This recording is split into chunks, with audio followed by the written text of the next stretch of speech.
to the winter series of videos with Heat Seeker Outdoors Season 2.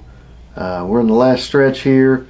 Going to go along with us on our trap line from the 2019 winter and then early part of 2020. Big shout out to a couple of our partners, J3 Outdoors, the manufacturer of the Hags bracket, and some other different stuff on their line that we use, the multi-lock, the Spring Clip XL. Give those guys a look, and I promise you that Hags bracket is probably the most versatile trapping tool on the market. And also Hoosier Trapper Supply, we get a lot of stuff through them. Charlie's a super knowledgeable guy to talk to, and Justin as well. You know, they've got a full line of trap gear, and you know, they make their own baits, lures, all that kind of stuff. So give Hoosier Trapper Supply a look next time you go out to get your trapping needs filled. So on today's episode, you're going to come along with me and Scotty on setting the trap line up. So I hope you enjoy.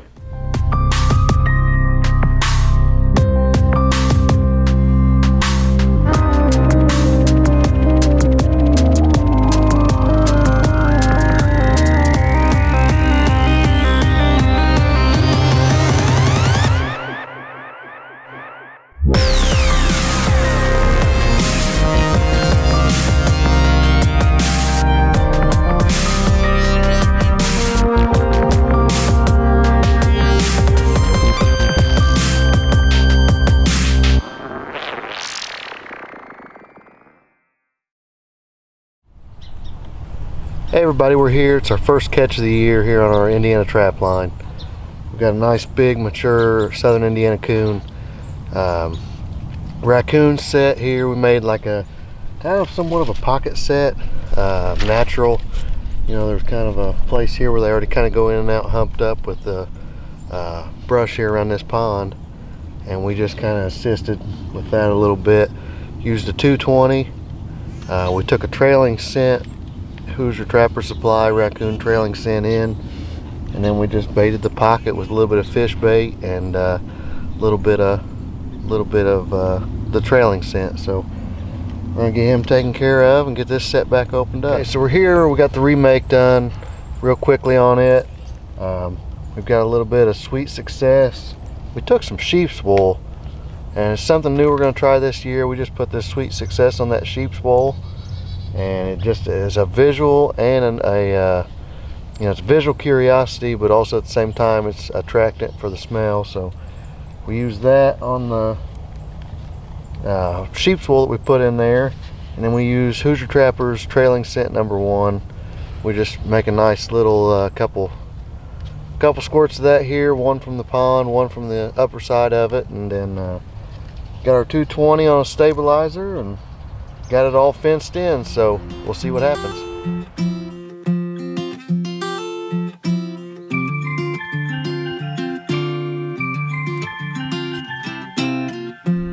Well, that's our first check day here down on our property that we're trapping here in southern Indiana, and we've got a nice big mature coon here.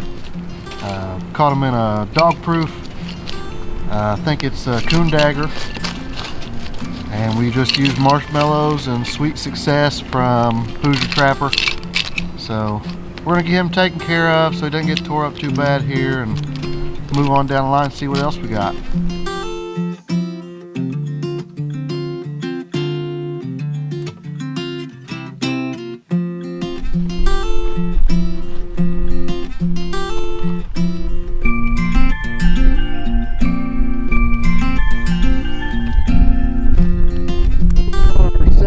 Nice coon of the day. This one's really pretty, black and silver color.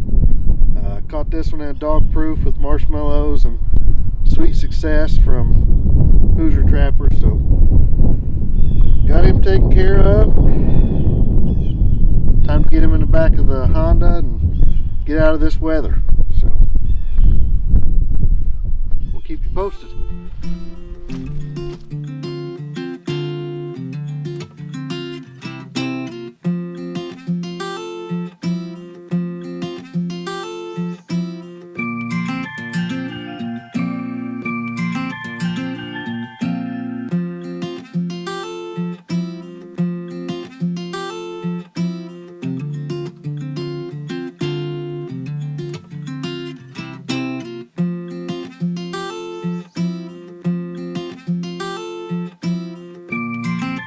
Everybody, we're here on our coon line this morning, and we've got a nice big mature coon here. We made kind of a weird, like a cubby type set with a 220 and right around this cedar tree here, so it worked. We've got a couple more to get down and check, and this mild weather here, middle part of our season, actually we're wrapping up, getting close to the end of the season.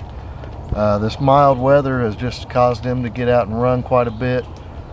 Seeing a lot of activity at night with them, so we're gonna get him taken care of and move down and check our other traps. Well, we got our second coon here for the day on this line. Caught him at 220 here right next to this cedar tree. We had a run we found here where they just kind of were turning this corner, heading down to this pond to do whatever they were doing at the pond. So another good set, another good catch. So we're gonna move on down and see what else we got.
That's our second day in a row here at this set, and we're here on one of our food plots, and we had tons of pictures of coons in this food plot, and we've connected 2 days in a row with nice big mature coons here, so we're going to take care of him. We've got a couple more sets. Kind of a disappointing morning for us here, but we got him, so we're going to move on.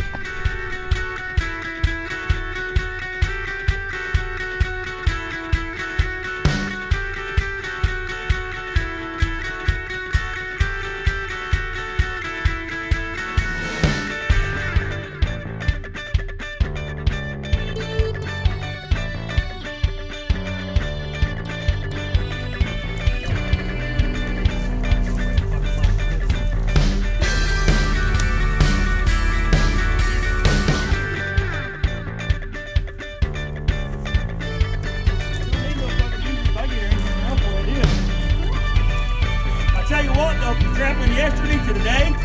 Yeah. My knee ain't hurt as bad as it hurt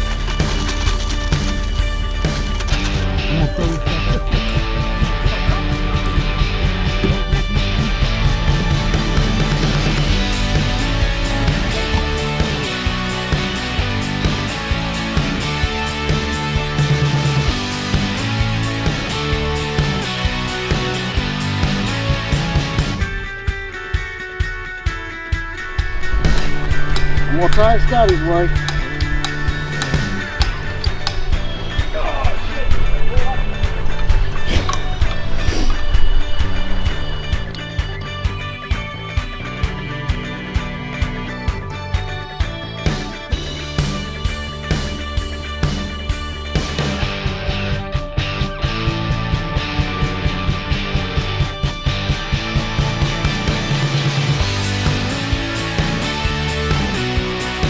You waiting on me to get in that?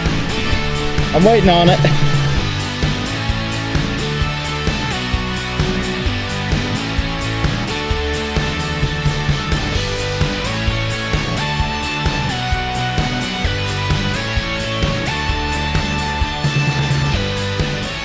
We are using Top Dog Predator Bait, Charlie Mashak's formula with Hoosier Trapper Supply, and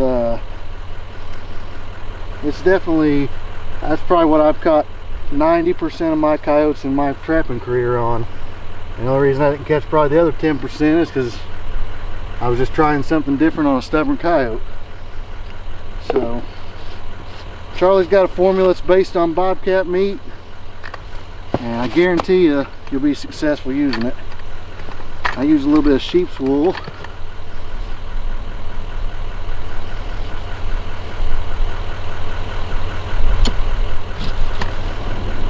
And I'm gonna put a little bit of some fresh scat that I picked up earlier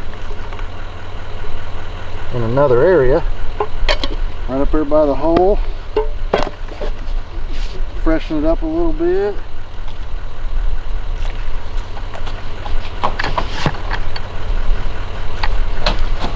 And with the weather being the way it is right now, we're not having to even really use any salt or anything like that to keep our trap from freezing. I mean, by no means do I consider myself a real food video. It's alright. Now that one's set, we can move down the road.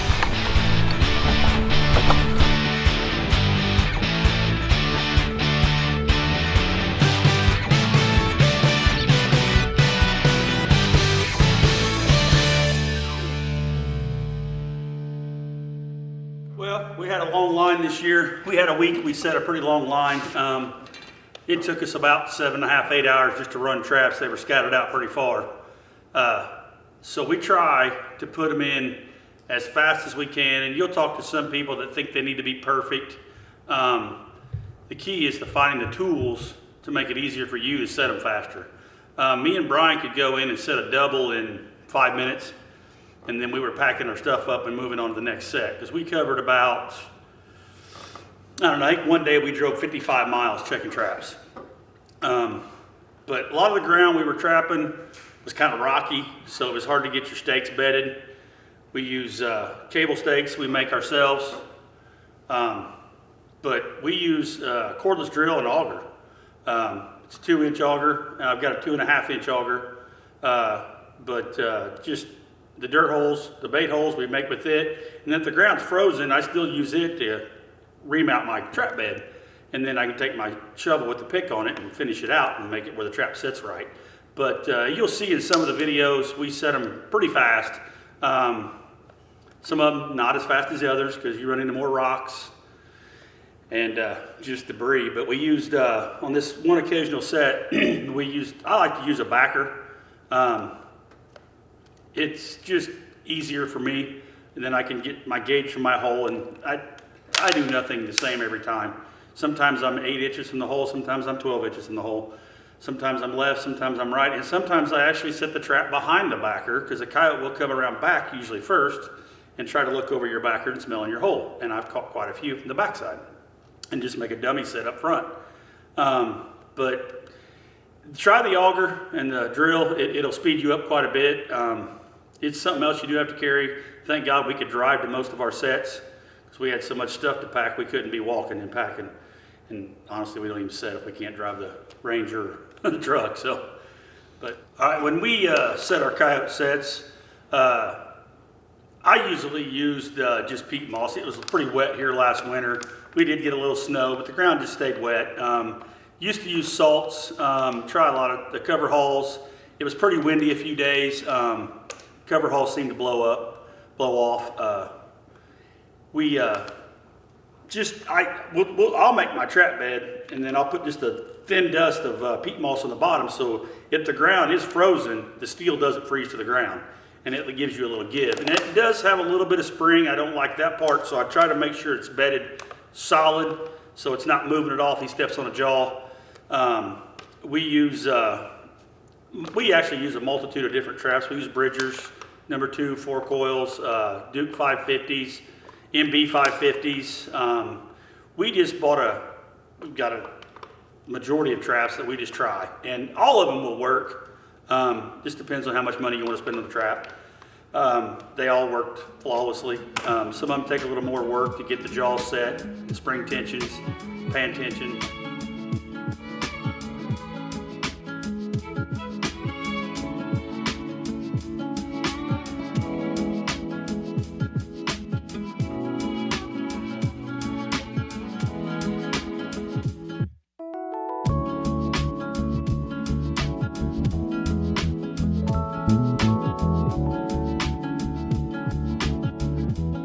Hope hope you enjoyed this week. Next week you'll see a little more catch footage, and we'll play a little ringtail roundup.